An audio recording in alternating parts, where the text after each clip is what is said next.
Hello students, according to the latest syllabus as per new education policy NEP 2020 के अंतर्गत BA और BSc first year first semester के अंतर्गत जो lesson first chemistry का है उसके बारे में हम यहाँ पर पढ़ेंगे कि जो लेसन फर्स्ट है उसके अंतर्गत कौन कौन से ऑब्जेक्टिव टाइप के क्वेश्चन आएंगे या जो भी बन सकते हैं क्वेश्चन वो यहाँ पर हम देखेंगे कि जो चैप्टर फर्स्ट है हमारा जो है molecular polarity and weak chemical forces, तो इसमें जो भी हमारे क्वेश्चन होंगे उनको हम एक एक करके यहाँ पर देखते हैं। तो सबसे पहला जो क्वेश्चन है वो है निम्न में से कौन हाइड्रोजन आबंधन प्रदर्शित करता है। तो यहाँ पर हम देखेंगे कि सबसे पहले कौन सा आबंधन यहाँ पर प्रदर्शित करेगा। तो देखते हैं यहाँ पर कि निम्न में से कौन हाइड्रोजन आबंधन प्रदर्शित करेगा। तो इनमें ऑप्शन फर्स्ट है PH3 और HF की H2S की SiH4, इसको SI कर लें। तो यहाँ पर इन चार में से जो ऑप्शन होगा वो, क्योंकि जिसमें हाइड्रोजन आबंधन बनेगा वही यहाँ पर राइट आंसर होगा। तो हमको पता होना चाहिए कि हाइड्रोजन बंध किस में बनता है। तो हाइड्रोजन बंध जो नाइट्रोजन, ऑक्सीजन और फ्लोरीन, ये तीन जो एलिमेंट होते हैं जो कि ऋण विद्युतीय होते हैं और इनका आकार छोटा होता है, जिनमें ये एलिमेंट होते हैं और ये किसी हाइड्रोजन या धर्मती से जब सहयोग करते हैं तो इनके बीच में एक हाइड्रोजन बंध बनता है, जैसे कि HF, H2O और NH3 इस तरह, और एथिल अल्कोहल जैसे C2H5OH। तो ये जितने भी एलिमेंट हैं इनमें सब में क्या है, हाइड्रोजन आबंधन बनता है। तो हम यहाँ पर देखेंगे कि ऑप्शन फर्स्ट में PH3 है क्योंकि इसमें हाइड्रोजन बंध नहीं बनता है। दूसरा देखते हैं H2S, इसमें भी हाइड्रोजन बंध नहीं बनेगा, और SiH4 है, इसमें भी हाइड्रोजन बंध नहीं बनेगा। तो हमारा यहाँ पर राइट आंसर होगा ऑप्शन बी HF। तो HF में हाइड्रोजन आबंधन पाया जाता है। नेक्स्ट क्वेश्चन देखते हैं। बर्फ के क्रिस्टल में जल के अणु बंधे रहते हैं। तो यहाँ पर देखेंगे बर्फ के क्रिस्टल में, तो बर्फ भी किससे बनी होती है, जो हमारा मैटर होता है वो कितने भागों में बटा होता है। तो यहाँ पर देखते हैं कि एक तो होता है आपका वाटर वाटर है ना। तो यहाँ पर ठोस, द्रव, गैस, तो कह सकते हैं यहाँ पर सॉलिड, लिक्विड और एक होता है गैस। तो सॉलिड, लिक्विड, गैस, ये तीन होते हैं, जिसमें तीनों में किसमें हाइड्रोजन बंध होता है। तो यहाँ पर देखते हैं कि जो लिक्विड होता है, लिक्विड मतलब कि यहाँ पर वाटर, आइस क्या है, यहाँ पर आइस सॉलिड है, और लिक्विड क्या है, वाटर है, और गैस क्या है, गैस में जो भी हमारे मॉलिक्यूल्स होते हैं काफ़ी दूर दूर होते हैं। तो यहाँ पर गैस के लिए कह दें वेपर। तो ये तीन चीज़ें हैं यहाँ पर। तो बर्फ़ के क्रिस्टल में बर्फ़ के क्रिस्टल में जल के अणु बंधे रहते हैं। तो किससे बंधे रहेंगे, क्योंकि बर्फ़ में जो जल के अणु होते हैं वो हाइड्रोजन बंध से बंधे रहते हैं। तो यहाँ पर हम देखेंगे कि जो हमारे आयनिक बंध है, आयनिक बंध किसमें बनता है, जैसे कि HCl है, NaCl है, इनमें जो है आयनिक बंध बनता है। जबकि धात्विक बंध किससे बनता है, जो हमारी धातु में होते हैं। जबकि सहसंयोजी बंध किसमें बनता है, जैसे कि C2N2O2, जो कि सेम परमाणु का जो अणु होता है उसमें सहसंयोजी बंध बनता है। तो आयनिक बंध बनेगा जैसे कि HCl, धात्विक जैसे बंध बनेगा है ना, जो धातुएं होती हैं उनमें, और सहसंयोजी बंध N2 है, O2 है, इस तरह।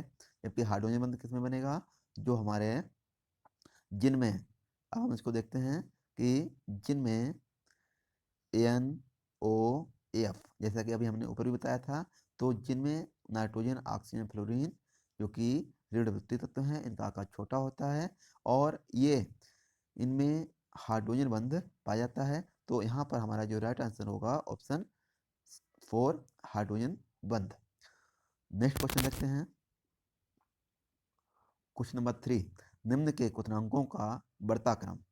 तो यहाँ पर जो क्वथनांक होंगे उनका बढ़ता हुआ क्रम क्या होगा, तो हमें पता होना चाहिए कि पीरियोडिक टेबल में जो हम बाएं से दाएं चलते हैं तब क्या होगा, और ऊपर से जब नीचे चलते हैं तो क्वथनांक का क्रम बढ़ता है या घटता है। तो यहाँ पर हम देखते हैं कि जो क्रम है वो कौन सा होता है, तो जो कि वर्ग में ऊपर से नीचे आने पर बॉइलिंग पॉइंट, क्या बॉइलिंग पॉइंट जो होगा, तो बर्फ वो वर्ग में या ग्रुप में जो बॉइलिंग पॉइंट होता है वो क्या होता है, नीचे डिक्रीज होता है, क्या होगा, घटता है। तो सबसे पहले जो वर्ग है, तो सबसे पहले वर्ग को चुनेंगे, तो वर्ग जो है हमारा ऑक्सीजन, उसके बाद इसमें एक सल्फर आएगा, एक सेलेनियम आएगा, उसके बाद टेलुरियम आता है, यहाँ पर नीचे सबसे टेलुरियम आएगा।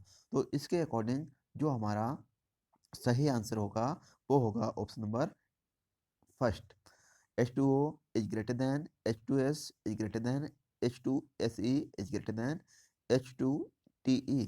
तो यहाँ पर हमने देखा कि जो हमारा ऑप्शन फर्स्ट है वही राइट आंसर है, जबकि सेकंड में कोई भी वर्ग नहीं बन रहा है, और थर्ड में भी कोई वर्ग नहीं बन रहा है, और फोर्थ में भी कोई वर्ग नहीं बन रहा है। तो यहाँ पर हमारा जो राइट आंसर होगा वो ऑप्शन नंबर फर्स्ट होगा। आगे हम देखते हैं क्वेश्चन नंबर 4।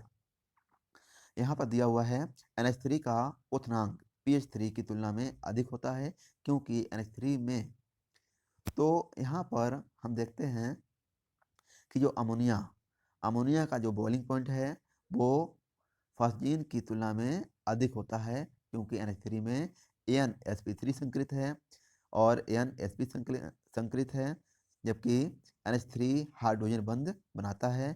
NH3 में आयनिक बंध है, जबकि PH3 में सहसंयोजी बंध है। तो यहाँ पर हम देखेंगे कि जो ऑप्शन हमारा है वो ऑप्शन नंबर है यहाँ पर 3। तो NH3 में क्या होता है, हाइड्रोजन बंध होता है, जैसे कि मैंने अभी ऊपर डिफाइन भी किया हुआ है, नाइट्रोजन, ऑक्सीजन एंड फ्लोरीन, इनमें हाइड्रोजन बंध पाया जाता है। तो जो हाइड्रोजन बंध पाया जाता है जिसके कारण इसका क्या होता है, बॉइलिंग पॉइंट जो है वो फास्फीन से अधिक होता है। नेक्स्ट क्वेश्चन, यहाँ पर देखते हैं क्वेश्चन नंबर 5, LiCl कार्बनिक ब्लैक में विलेय है जबकि NaCl नहीं, क्योंकि, तो लिथियम क्लोराइड ऑर्गेनिक सॉल्वेंट है जबकि NaCl नहीं, सोडियम क्लोराइड नहीं होता है। तो यहाँ पर जो हमारा राइट आंसर होगा, पहले तो हम देखेंगे यहाँ पर एक एक ऑप्शन। ऑप्शन नंबर फर्स्ट है LiCl में अधिक सहसंयोजी व्यवहार होता है। ऑप्शन सेकंड है LiCl की ध्रुवण क्षमता अधिक होती है। ऑप्शन 3 है LiCl की ध्रुवण क्षमता कम होती है। और ऑप्शन 4 है यहाँ पर कि फर्स्ट व सेकंड दोनों। तो यहाँ पर हम देखते हैं कि LiCl लिथियम क्लोराइड कार्बनिक ब्लैक में विलेय है जबकि NaCl नहीं, क्योंकि Li या लिथियम क्लोराइड में अधिक सहसंयोजी व्यवहार होता है, बिल्कुल करेक्ट है ये। उसके बाद देखते हैं LiCl की ध्रुवण क्षमता अधिक होती है, बिल्कुल सही। LiCl की ध्रुवण क्षमता कम होती है, ये गलत है। तो यहाँ पर हमारा ऑप्शन हो जाएगा फर्स्ट व सेकंड दोनों, ऑप्शन 4 यहाँ पर राइट आंसर हो जाएगा, क्योंकि जो लिथियम क्लोराइड में अधिक सहसंयोजी व्यवहार भी होता है और लिथियम क्लोराइड की ध्रुवण क्षमता अधिक होती है। तो ऑप्शन 4 यहाँ पर फर्स्ट व सेकंड दोनों हो जाएंगे। नेक्स्ट क्वेश्चन देखते हैं, किसी विलायक में ठोस के घुलने के लिए, तो किसी विलायक में कोई भी सॉल्वेंट है उसमें ठोस के घुलने के लिए क्या होना चाहिए, तो हम देखते हैं ऑप्शन नंबर फर्स्ट, विलायकन ऊर्जा इक्वल टू लैटिन ऊर्जा और दूसरा ऑप्शन है यहाँ पर ब्लैकन ऊर्जा इज ग्रेटर देन लैटिस ऊर्जा। ऑप्शन 3 है ब्लैकन ऊर्जा इज लेस देन लैटिन ऊर्जा। तो यहाँ पर जो हमारा ऑप्शन होगा कि हमारी जो भी ब्लैकन ऊर्जा है वो लैटिन ऊर्जा या लैटिस ऊर्जा से बड़ी होती है या छोटी होती है। तो यहाँ पर हमारा जो राइट आंसर होगा ऑप्शन नंबर सेकंड, ब्लैकन ऊर्जा इज ग्रेटर देन लैटिस ऊर्जा। तो ऑप्शन नंबर हमारे यहाँ पर राइट आंसर हो जाएगा कि किसी ब्लैक में ठोस के घुलने के लिए ब्लैकन ऊर्जा बड़ी होनी चाहिए किससे, लैटिस ऊर्जा से। नेक्स्ट क्वेश्चन, ठोस में लैटिन ऊर्जा बढ़ती है तो ठोस में जो लैटिन ऊर्जा बढ़ेगी यदि ऑप्शन फर्स्ट है आयनिक त्रिज्या कम है, ऑप्शन सेकंड आयन उदासीन है, ऑप्शन 3 आयनों पर सूक्ष्म आवेश है, ऑप्शन 4 है कोई नहीं। तो यहाँ पर हम देखेंगे कि जो आयनिक त्रिज्या कम होनी चाहिए या आयन उदासीन होना चाहिए या आयनों पर सूक्ष्म आवेश है या कोई नहीं। तो यहाँ पर हमारा जो राइट आंसर है वो होना चाहिए यहाँ पर आयनिक त्रिज्या कम। तो आयनिक त्रिज्या ऑप्शन नंबर हमारा फर्स्ट जो है राइट आंसर होगा, क्योंकि ठोस में जो लैटिन ऊर्जा बढ़ती है यदि आयनिक त्रिज्या कम है। आयनिक त्रिज्या कम होगी तो ठोस में लैटिन ऊर्जा बढ़ेगी। नेक्स्ट क्वेश्चन देखते हैं, निम्न में से कौन जल में विलय नहीं है। तो निम्न में से जल में विलय कौन नहीं होगा। ऑप्शन फर्स्ट है यहाँ पर, ऑप्शन फर्स्ट है NaCl, ऑप्शन सेकंड है BaCl2, ऑप्शन 3 है Na2SO4 और ऑप्शन 4 है BaSO4। तो यहाँ पर जो हमारा राइट आंसर होना चाहिए, क्योंकि जल में विलय नहीं होंगे तो वो कौन सा नहीं होगा। यहाँ पर NaCl BaCl मतलब सोडियम क्लोराइड है, बेरियम क्लोराइड है और सोडियम सल्फेट है, बेरियम सल्फेट है। तो हमारा राइट आंसर होना चाहिए यहाँ पर BaSO4, बेरियम सल्फेट यहाँ पर राइट आंसर होगा, क्योंकि ये जल में विलय नहीं होता है। बाकी के NaCl BaCl2 Na2SO4 जल में विलय होते हैं, जबकि BaSO4 जल में विलय नहीं होता है। नेक्स्ट क्वेश्चन देखते हैं, निम्न में से किस में सबसे अधिक आयनिक लक्षण हैं। तो यहाँ पर हम देखेंगे कि जो भी हमारे ये ऑप्शन 4 दिए हुए हैं उनमें सबसे अधिक जो आयनिक लक्षण होगा वो किस में होगा। तो यहाँ पर जो हम देखेंगे, फर्स्ट ऑप्शन है लिथियम क्लोराइड, सेकंड है पोटेशियम क्लोराइड, थर्ड है सोडियम क्लोराइड और फोर्थ है कैल्शियम क्लोराइड।